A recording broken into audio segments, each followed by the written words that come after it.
All right, so Ohio State, they're up right now, 14-3 at halftime, and it is a frustrating first half for an Ohio State fan like me that has these expectations. I'm not one of the lunatic fringe type fans, but I am I have higher raised expectations than I do for Ohio State than, let's say, the Browns tomorrow. You know what I mean? So it sucks that Ohio State does have, Carnell Tate and Jeremiah Smith out for this game. It really does.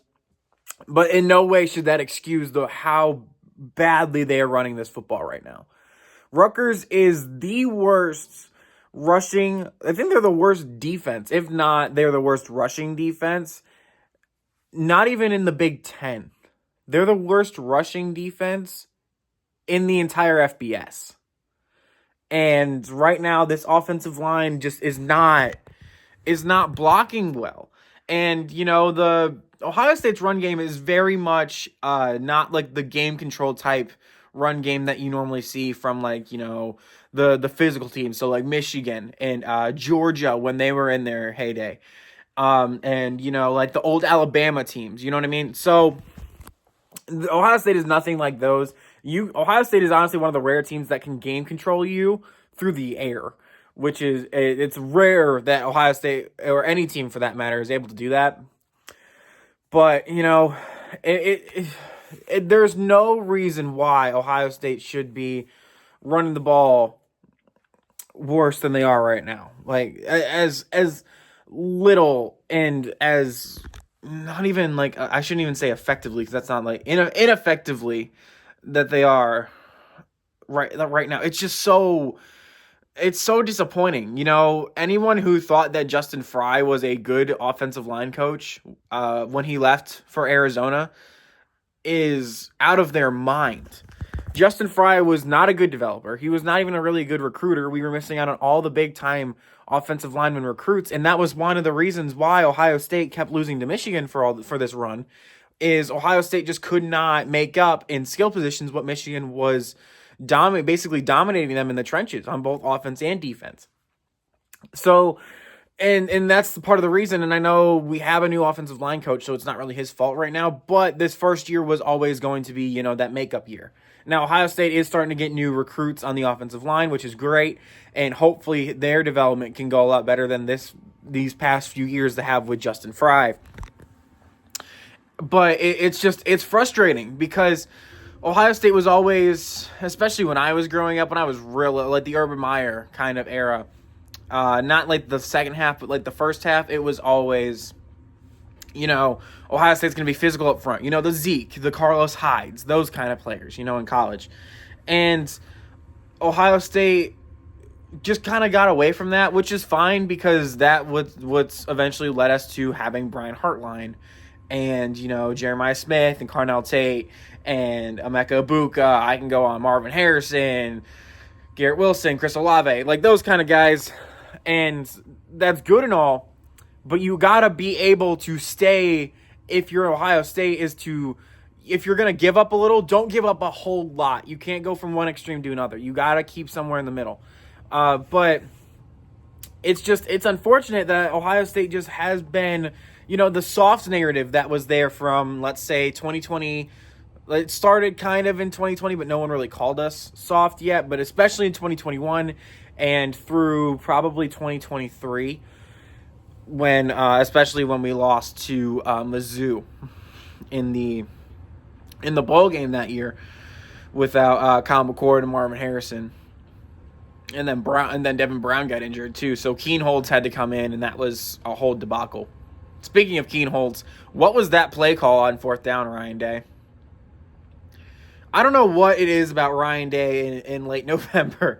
It's weird. Like it just feels like he's so anxious about it, and it's fine if you are. Like every Ohio State fan is regardless how you feel and what you say, you're obviously going to be nervous for the game next week. I'm going to be nervous. I'll be at that game. But,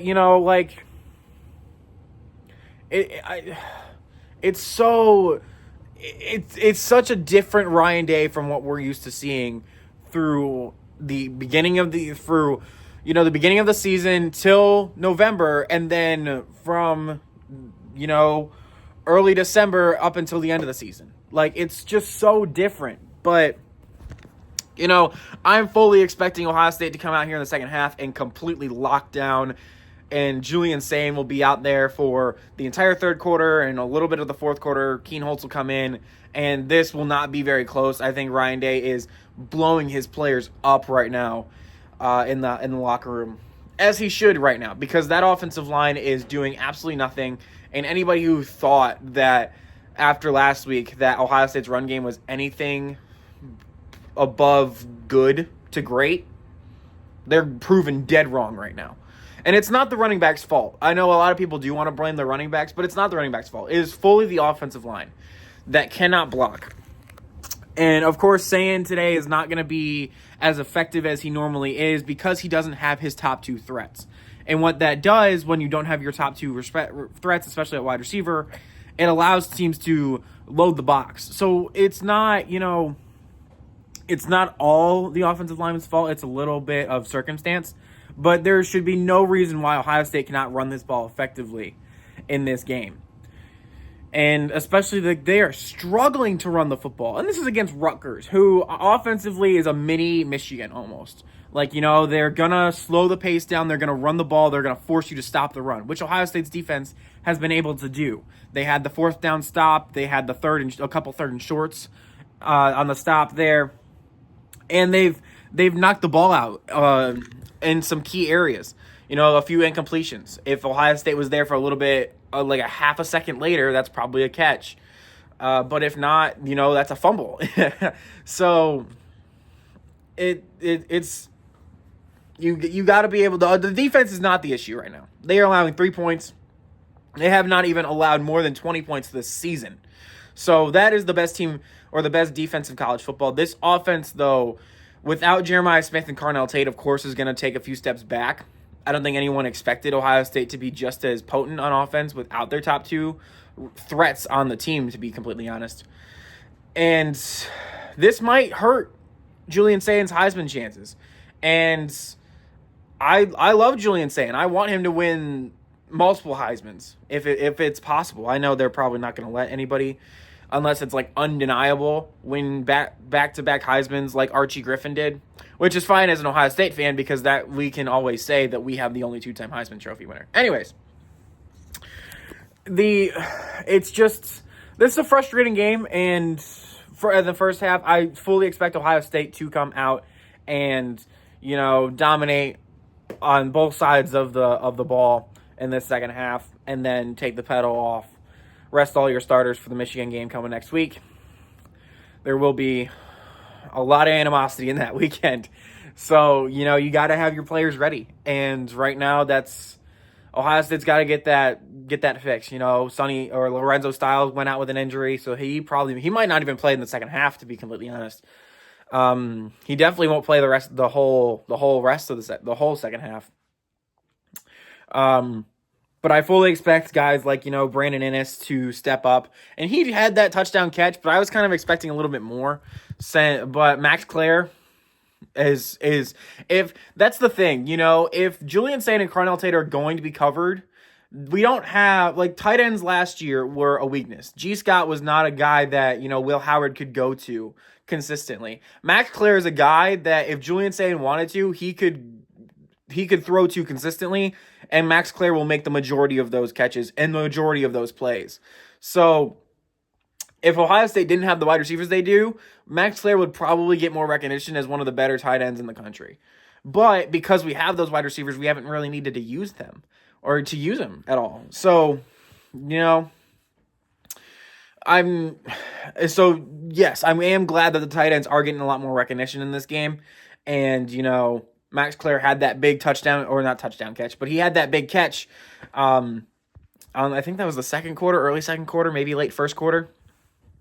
But, it's a frustrating thing, and I know I'm nitpicking here, and I'm making a rant out of basically nothing because Ohio State is up 14-3 in this game. But it's just, you see all the Ohio State fans with the comments, and I'm an Ohio State fan. I can be delusional sometimes. I'm not going to deny that. But it's the Ohio State fans that say that we always have the best guys and the best areas. You know what I mean? So, they say that Ohio State has an elite rushing game, and they obviously don't. If you watch the games, they don't. So, it's frustrating, but what are you gonna do? We'll be back. I'll see you at the end of the game.